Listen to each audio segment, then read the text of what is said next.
आज से लगभग 450 करोड़ साल पहले जब धरती बनी थी तो वो एक आग का गोला थी। हर पल धरती पर सैकड़ों ज्वालामुखी फट रहे थे। फिर धरती पे अलग अलग सोर्सेज से आए पानी ने कब्जा किया। धरती वाटर के अंदर चली गई और पानी को धरती पे आने पे 100 करोड़ साल लग गए। और सिर्फ 35 करोड़ साल पहले ज़मीन पानी के ऊपर आई और इसी के साथ लाइफ भी आई। पर हम ह्यूमंस तो सिर्फ धरती पे 3 लाख साल पुराने हैं।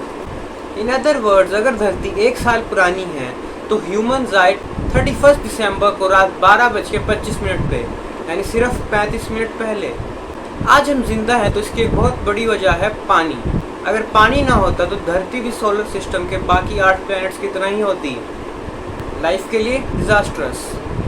Origin of water. So after being an आग का गोला, धरती धीरे धीरे ठंडी हुई और इसी के बाद ही वो टाइम था जब पानी ने धरती को डोमिनेट करना स्टार्ट किया।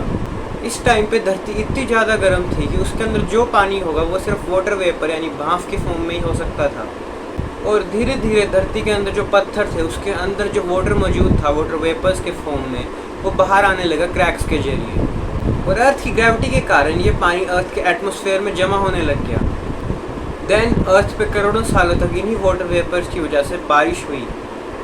यस, करोड़ों सालों तक। और इसी टाइम पे ही करोड़ों एक्स्ट्रा प्लैनेटरी सोर्सेज यानी कोमेट्स, मीटरॉइड्स और एस्ट्रॉइड्स धरती से कोलाइड हुए।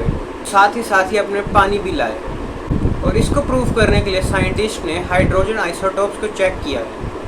और आपको तो पता ही होगा कि वाटर में 2 हाइड्रोजन मॉलिक्यूल और 1 ऑक्सीजन मॉलिक्यूल होता है। ये जो कोमेट्स होते हैं मोस्टली आइस के बने होते हैं और धरती पे ये एक सिग्निफिकेंट सोर्स है पानी लाने का। कहा जाता है इन कोमेट्स की वजह से ही धरती पे ओशन बने। तो ये जो करोड़ों सालों का टाइम था जब धरती पे एस्ट्रॉइड्स की सेना ने हमला किया, इसे लेट हैवी बॉम्बार्डमेंट का नाम दिया गया। Importance of water. तो जहाँ तक हमें पता है हम कह सकते हैं कि पानी इंसान के शरीर में बहुत ज़्यादा मात्रा में होता है। ह्यूमन बेबीज़ की बॉडी में 80% तक वाटर होता है। वही एज बढ़ते बढ़ते ये 50% तक पहुँच जाता है। सो ऑन एन एवरेज हम कह सकते हैं कि ह्यूमन बॉडी में 60 से 70% वाटर होता है। ह्यूमंस के अलावा जो सिंगल सेल्ड ऑर्गेनिजम्स होते हैं जैसे कि अमीबा, बैक्टीरिया, उनमें 90% तक वाटर होता है। एंड ऑल्सो प्लांट्स में भी 70% से 90% तक वाटर होता है। पानी इंसानों के लिए एक ज़रूरत है। सो चलो जानते हैं पानी लाइफ को सपोर्ट कैसे करता है। Support for cellular structure. वैसे आपको याद होगा ही कि हमने स्कूल में पढ़ा था कि लाइफ की फंडामेंटल यूनिट एक सेल होती है, यानी सबसे छोटी लिविंग चीज़ एक सेल होती है। एंड ह्यूमन बॉडी ऐसे करोड़ों सेल्स से बनी होती है। एंड इन सेल्स को अपनी शेप बनाए रखने के लिए वाटर की ज़रूरत होती है।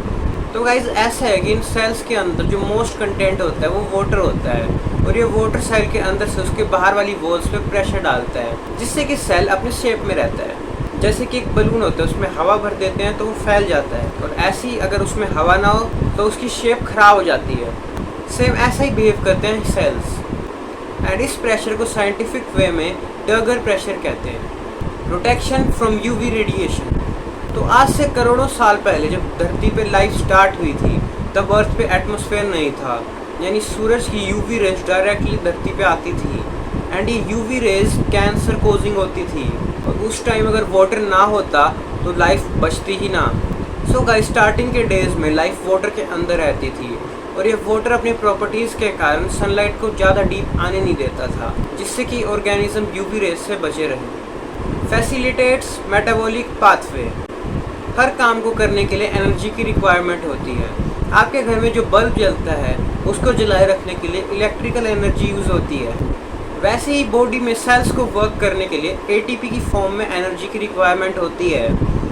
और अगर ये एनर्जी सेल्स तक ना पहुंची तो बेसिक प्रोसेस जैसे कि रेस्पिरेशन, सांस लेना, दिल का धड़कना, ये सारी चीज़ें बॉडी नहीं कर पाएगी। इस एटीपी बनाने के केमिकल प्रोसेस में बॉडी वाटर यूज़ करती है। हम पानी पीते हैं, हमारी बॉडी एनर्जी बनाती है, हमें प्यास लगती है, हम और पानी पीते हैं। Solvent for biochemicals. वाटर एक एक्सीलेंट सॉल्वेंट है, यानी पानी में दुनिया जहान की चीज़ें मिल सकती हैं। और अगर ये प्रॉपर्टी वाटर पे ना होती तो बहुत सारे ऐसे ऑर्गेनिक कॉम्प्लेक्स कंपाउंड्स जैसे कि सुक्रोज यानी शुगर, अम्यूनो एसिड, ये ना होते तो बॉडी अपने प्रोसेस नहीं कर पाती, तो बॉडी अपने बेसिक प्रोसेस भी नहीं कर पाती। Temperature regulation. वाटर की हीट ट्रैप करने की शक्ति बहुत ज़्यादा होती है, यानी वाटर बहुत ज़्यादा गर्म हो सकता है और बहुत ज़्यादा ठंडा हो सकता है बिना अपनी स्टेट चेंज करे। इसी की वजह से वाटर धरती पे मॉडरेट टेम्परेचर बनाए रखता है और एकदम हार्श टेम्परेचर फ्लक्चुएशन होने से रोकता है। यानी कि अगर वाटर ये काम ना करता तो दिन बहुत ज़्यादा गर्म होते और रात बहुत ज़्यादा ठंडी होती। इसके अलावा भी वाटर की कई इंपॉर्टेंस है, जैसे कि habitat for early life, medium of transport and हमारी प्यारी हाइड्रोजन साइकिल जिससे धरती पे वाटर सर्कुलेट होता है। हाँ, वही इवेपोरेशन कंडेंसेशन वाली। तो गाइस, क्या तुम्हें पता है धरती के सारे वाटर में से सिर्फ 3.5% ही यूजेबल है ह्यूमंस के लिए, और उसका भी 68% ग्लेशियर्स में जमा पड़ा है एंड बाकी का 30% ग्राउंड वाटर में अवेलेबल है। पूरी हज़ारों टन के ग्लेशियर्स जो वाटर को होल्ड करके खड़े हैं, ये पानी में इसलिए नहीं डूबते क्योंकि जमा हुआ पानी नॉर्मल पानी से 9% हल्का होता है। एंड गाइस, धरती का 71% पार्ट वाटर से कवर्ड है और धरती का 96.5% वाटर समुद्रों में ही है। एंड हर टाइम पे आप कहीं पे भी हों, 0.001% वाटर हमेशा एटमॉस्फेयर में अवेलेबल होता है। सो गाइस, अभी मैंने आपको बताया कि पानी के धरती पर होने से क्या क्या हुआ है। अब चलो बात करते हैं कि अगर ये पानी धरती पर ना होता तो क्या होता। सबसे पहला और foremost effect, absence of life. Yes, water ने ही धरती को ठंडा किया, इसे रहने लायक बनाया। वाटर ने ही लाइफ को उसके अर्ली स्टेज में रहने के लिए एक जगह दी। Without water life would have perished without becoming anything.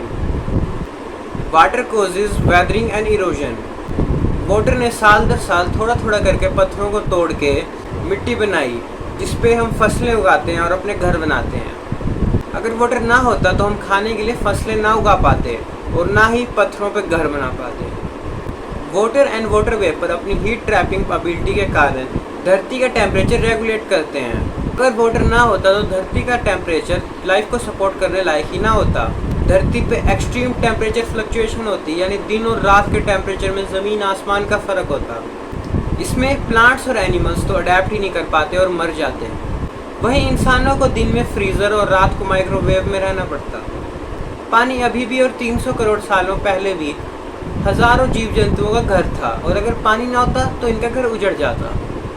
इससे अगर कोई धरती पे फूड चेन होती तो वो भी ख़त्म हो जाती। ह्यूमंस एक ऐसी स्पीशी है जो धरती पे 0.001% टाइम भी नहीं रही, पर फिर भी हमने इतने ही टाइम में धरती को सबसे ज़्यादा नुकसान पहुंचा लिया, आफ्टर डायनासोर वाले एस्ट्रॉयड। एंड अगर धरती पे पानी होता ना तो आप ये वीडियो नहीं देख पाते। सो लाइफ ने धरती पे बहुत ज़्यादा स्ट्रगल करी है। अगर एक चीज़ भी ऐसे वैसी हो जाती तो आज हम यहाँ नहीं बैठे होते। ये बहुत सारी लकी चीज़ों के एक साथ होने से ही हम यहाँ पे हैं, और हमें इसके लिए ग्रेटफुल होना चाहिए। एंड गाइस, अगर पानी ना होता तो ना ये ओशंस होते, ना रिवर होती, ना बर्फ़ होती, ना बारिश होती, और ना ही दिल्ली में जल का संकट होता। एक मिनट, लाइक शेयर सब्सक्राइब करे बिना मत जाना। And thank you for guys watching. आज की वीडियो में भी इतना ही। कंसिस्टेंसी हो रही है एंड हमें सपोर्ट करना ना भूलना, लाइक शेयर सब्सक्राइब करें। बाकी मैं ऐसी वीडियो बनाता रहूँ, शायद ये वीडियो वायरल हो जाए।